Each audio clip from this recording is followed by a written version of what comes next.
არალეგიტიმური ხელისუფლების ანტიდასავლური პოლიტიკის გამო კი გერმანიამ საქართველოსთან 237 მილიონი ევროს ღირებულების პროექტები შეაჩერა. საუბარია სამთავრობოთა შორისო დახმარებაზე, სამაგიეროდ უცვლელად გაგრძელდება სამოქალაქო საზოგადოების მხარდაჭერა. აჭეხება პროექტებს, რომელიც ივანიშვილის რეჟიმის გამო გაჩერებული, საუბარია ისეთ წამოწყებებზე, რომელიც უშუალოდ მოქალაქეების კეთილდღეობის გაუმჯობესებაზე იყო ორიენტირებული. კერძოდ ესენია მწვანე წყალბადის ენერგეტიკული ინფრასტრუქტურის პროექტები, ასევე ბათუმში წყლის ინფრასტრუქტურის გაუმჯობესება. ნინო სამყურაშვილი მუშაობს ამ თემაზე. ნინო, უფრო კონკრეტულად რომელ პროექტებს მოუწევს გაჩერება ქართული ოცნების პოლიტიკის გამო? დიახ, ეს არის ძირითადად პროექტები, რომლითაც ფინანსდებოდა სამთავრობო პროექტები, შეიძლება ასე ითქვას და როგორც პეტერ ფიშერმა დაწერა, 237 მილიონი მთლიანად უნდა მოხმარებოდა მწვანე წყალბადის ენერგეტიკული ინფრასტრუქტურის და ბათუმის წყლის ინფრასტრუქტურის დაფინანსებას და ეს პროექტები ახლა არის გაჩერებული. ძირითადად ეს პროექტები იყო აჭარაში, სადაც ევროკავშირი თან შეთანხმებით გერმანია ახორციელებდა ამ პროექტებს და 39 სოფელში და ნახევარ ურბანულ ტერიტორიებზე უნდა შექმნილიყო წყალმომარაგებისა და წყალარინების თანამედროვე სისტემები და რომ გავყვეთ კონკრეტულად თუ რომელ სოფლებს შეეხებოდა და რომელ რაიონებს და მუნიციპალიტეტებს შეეხებოდა, ეს იყო ხულოს მუნიციპალიტეტი, შუახევის მუნიციპალიტეტი, ქედის მუნიციპალიტეტი, ხელვაჩაურის მუნიციპალიტეტი და ქობულეთის მუნიციპალიტეტი და პირველი ნაბიჯები ამ მიმართულებით, რომ წყალმომარაგების სისტემები გამართულიყო, გადაიდგა კიდეც და ეს იყო აპრილში და ამასთან ერთად მეორე პროექტი, რომელიც ჯერ კიდევ გასულ წელს გაფორმდა ხელშეკრულებები, ეს იყო მწვანე წყალბადის მოხმარების განვითარება და როგორც პროექტში წერია, ძირითადად ერთ-ერთი ამ ყველაზე სუფთა ენერგოპროდუქტის წყალბადის გამოყენების გზა პირველ ეტაპზე უნდა ყოფილიყო ბათუმის მუნიციპალური ტრანსპორტის განვითარება და ამ მიმართულებით უნდა დახარჯულიყო თანხები, თუმცა პეტერ ფიშერი თავის გზავნილში წერს, რომ ახლა ეს პროექტები არის გაჩერებული და ერთადერთი მიმართულებით, რა მიმართულებითაც იმუშავებს ამჯერად უკვე გერმანია, ეს იქნება სამოქალაქო საზოგადოებისა და კანონის უზენაესობის მხარდაჭერას შესაბამისად, სწორედ ამ მიმართულებით იქნება ძირითადად, როგორც ჩანს, გერმანიის სახელმწიფოსგან დაფინანსება საქართველოს მიმართ. გერმანიამ სინანულით საქართველოსთან 237 მილიონი ევროს ღირებულების პროექტები შეაჩერა. გერმანიის ეკონომიკური თანამშრომლობისა და განვითარების სამინისტრო და მინისტრი სვენია შულცე საქართველოს მიერ ევროკავშირისკენ გზის დატოვებასა და საპროტესტო აქციების წინააღმდეგ მკაცრი ზომების მიღებას ეხმაურებიან. მწვანე წყალბადის ენერგეტიკული ინფრასტრუქტურის და ბათუმში წყლის ინფრასტრუქტურის დაფინანსება შევაჩერეთ. სამოქალაქო საზოგადოებისა და კანონის უზენაესობის მხარდაჭერა გრძელდება.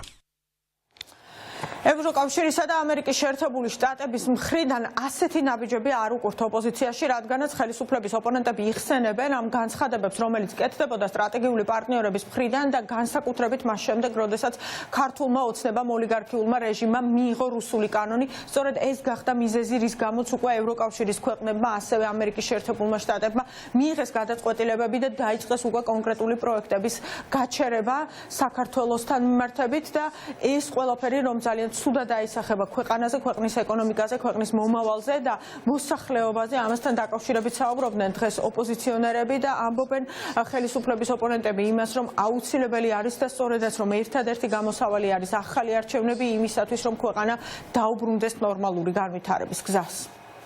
მათ შეაჩერეს 237 მილიონი ევროს ოდენობის პაკეტი, რომელიც მწვანე ეკონომიკას უნდა მოხმარებოდა და ასევე ჰიდროელექტროსადგურებს ბათუმში. ეს პროცესი გაგრძელდება დასავლელი პარტნიორების მხრიდან, ვინაიდან ქართულ ოცნებას არ უნდა აღიაროს საკუთარი დანაშაული, არ უნდა გამოიციოს ის ქმედებები, რომლებიც მათ საკუთარი მოსახლეობის წინაშე ჩაიდინეს, არ ათავისუფლებს პოლიტპატიმრებს და არ სურს ახალი არჩევნების დანიშვნა. ეს ყველაფერი მიგვიყვანს ჩვენ როგორც პოლიტიკურ, ასე ეკონომიკურ კრიზისამდე. მას შემდეგ, რაც ევროკავშირმა უკვე განაცხადა, რომ საქართველოს ხელისუფლებისთვის განკუთვნილი დახმარება არ გაიცემა და რიგმა ევროკავშირის წევრმა ქვეყნებმა მიიღეს ასევე გადაწყვეტილება, რომ ინდივიდუალურ რეჟიმში შეაჩერონ ყველანაირი დახმარება. ეხლა ვხედავთ, რომ ეს პროცესი არის განგრძობათი და მათ შორის გერმანიის ფედერაცია, რომელიც ჩვენი სახელმწიფოებრიობის აღდგენის დღიდან უპრეცედენტოდ დიდ დახმარებას უწევს ჩვენ სახელმწიფოს, დღეს იძულებულია რომ შეაჩეროს დახმარება, იმიტომ რომ დღეს ქვეყანაში ხელისუფლება აქვს მიტაცებული რუსულ რეჟიმს, მიტაცებული აქვს ჯგუფს, რომელიც პირდაპირ ეწინააღმდეგება დასავლურ ინტერესებს, ევროპულ ინტერესებს. სამწუხაროდ ეს არის ლოგიკური გაგრძელება იმ მავნებლური პოლიტიკისა, რაც ივანიშვილმა აირჩია და მისმა ეგრეთ წოდებულმა ხელისუფლებამ და სამწუხაროდ მსგავს გადაწყვეტილებებს კიდევ უნდა ველოდოთ. ჩვენ ვიხილეთ მათ შორის პერსონალური ინდივიდუალური სანქციები, რაც ასევე ლოგიკური იყო და ეს ინდივიდუალური პერსონალური სანქციები აუცილებლად გაგრძელდება როგორც ევროკავშირის წევრი სახელმწიფოების მხრიდან, ისე ამერიკის შეერთებული შტატების მხრიდან, ასევე ვიხილეთ დიდი ბრიტანეთის გადაწყვეტილებებს. შეჩერებული დახმარება კიდევ ერთი კაფეო ნაბიჯია, რომ დასავლური სამყარო არ აპირებს არალეგიტიმური საქართველოს ინსტიტუციების დაფინანსებას, ბიძინა იონიშვილის მარიონეტებისთვის ფულის ხდას და საქართველოს, ასე ვთქვათ, გეოპოლიტიკური ინტერესების ღალატის, ქართველთა წამების დაფინანსებას. რა თქმა უნდა, ეს არის ძალიან სწორი და მნიშვნელოვანი ნაბიჯი ჩვენი საერთაშორისო პარტნიორების მხრიდან. და მას შემდეგ რაც მიიღო ქართულმა ოცნებამ რუსული კანონი, ამის შემდეგ იყო უკვე სტრატეგიული პარტნიორების მხრიდან განაცხადი, რომ ისინი საქართველოს ხელისუფლებასთან იწყებდნენ მთლიანად ურთიერთობების გადახედვას და რაც სახელმწიფოზე მოდიოდა, ამ შემთხვევაში საუბარია სამთავრობო უწყებებზე დაფინანსება, ძირითადი ნაწილი შეჩერებულია. მე ძალიან მოკლედ შევეცდები, რომ ჩამოგითვალოთ ის თუ რა შეჩერდა ამ დროისთვის რუსული კანონის მიღებიდან დღემდე. პირველი ევროკავშირით დავიწყებ, ევროკავშირმა შეწყვიტა უმაღლესი დონის შეხვედრა საქართველოს ხელისუფლებასთან. ევროკავშირმა ასევე 121 მილიონი ევროს ოდენობის დახმარება შეაჩერა დემოკრატიის უკუსვლის გამო.